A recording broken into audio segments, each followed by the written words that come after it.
How do you mess this up? The Lego game saga itself deserves its own video. I remember the first Indiana Jones Lego game being great. Lego Indy 2, on the other hand, I don't even know why this game was made. Welcome to completion number 29 of the Potato Backlog Project. I complete games from my 431 game backlog, allowing myself $5 per completion to go towards the purchase of new and used video games. For more info, check the description below. Make sure you stick around to the end of the video for the world famous Tater Raider. Now let's talk about this pointless sequel.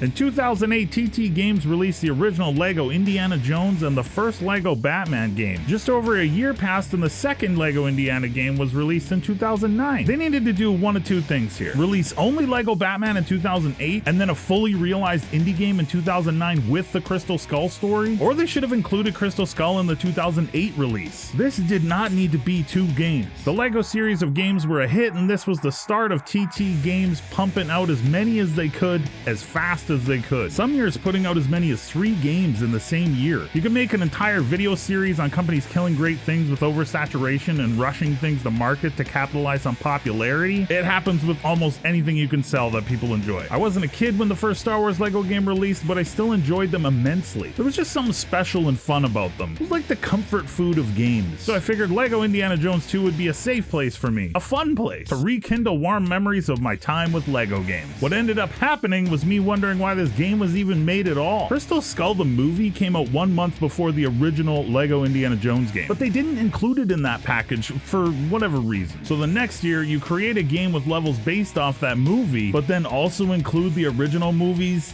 in it again? This should have all been one game, no questions. Lego Indy 2 doesn't even have the sequence from Raiders where Indy steals the idol at the start of the movie. They make it a 5-second cutscene in this game. If you aren't putting that iconic scene in your Indiana Jones game, just don't make the game. I know they wanted to pick different parts and try make it exciting for players who had already played the first game. The problem is they picked the best sequences and parts for the first game already. If they absolutely had to make a sequel and they had to include the original trilogy again, they should have just built on what they had made for the first game. That's just the story, release, and content issues. There are 2 other big issues with this game: variety and level design. Lego games are not what I would call the deepest design in the world, but they never really had to be. They just had to have a fun loop with enough different things happening visually for the player to lose themselves for a while. The character ability variety or lack thereof in this game is very apparent when compared to other Lego games. I had zero desire to find and unlock more characters. The game didn't find ways to engage me and get me excited about the ones I was using. This might stem from the levels themselves and what you end up having to do. I felt like half the levels in the entire game were a vehicle chase level where you had to drive around destroying vehicles in waves, or you were just killing waves of enemies in almost the same setup through all the different stories. So it didn't matter what indie story you were in because you just kept having to do the exact same thing gameplay wise, outside a few very small exceptions. I understand Lego games are designed in a simple way, but I've played a lot of them over the years, and this one feels mailed in to the fullest. It wasn't even mindless fun, it was just boring. They did try one new thing with a level creator and a build your own adventure option, but looking through the options, this was all pretty surface level stuff, and maybe they were just testing the waters for what would become Lego Worlds. This might have worked and been something people talked about back in the day if there had been some sort of online sharing component to it. The best things to come from this game were a couple visually cool boss fights, and there were some pretty good Lego humor moments overall. 1 happy potato face out of 5. I thought this was going to be the fun Indiana Jones game I had in my backlog. I have other Lego games to play eventually in that backlog too, and I hope they fare better than this one. And for anyone thinking, Jimmy, it's a kid's game, that's why you didn't like it. I was 23 years old when the first Star Wars Lego game came out, and I absolutely loved that game, and I still do. Simple game design doesn't mean the game can't be fun for everybody. And I'm disappointed, but the backlog project rolls on. Thanks for watching. I appreciate every one of you. Be kind to yourselves and others that deserve it. Almost 30 games deep into this thing. We're on to the next one. Per completion to go to the purchase of you purchase a huge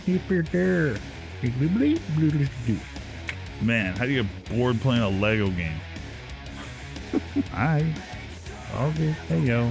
That whip guy, shovel guy. Oh, Indy's dad read the book that one time. Half the game's vehicle levels, your vehicle tilts over. No, we're not doing it.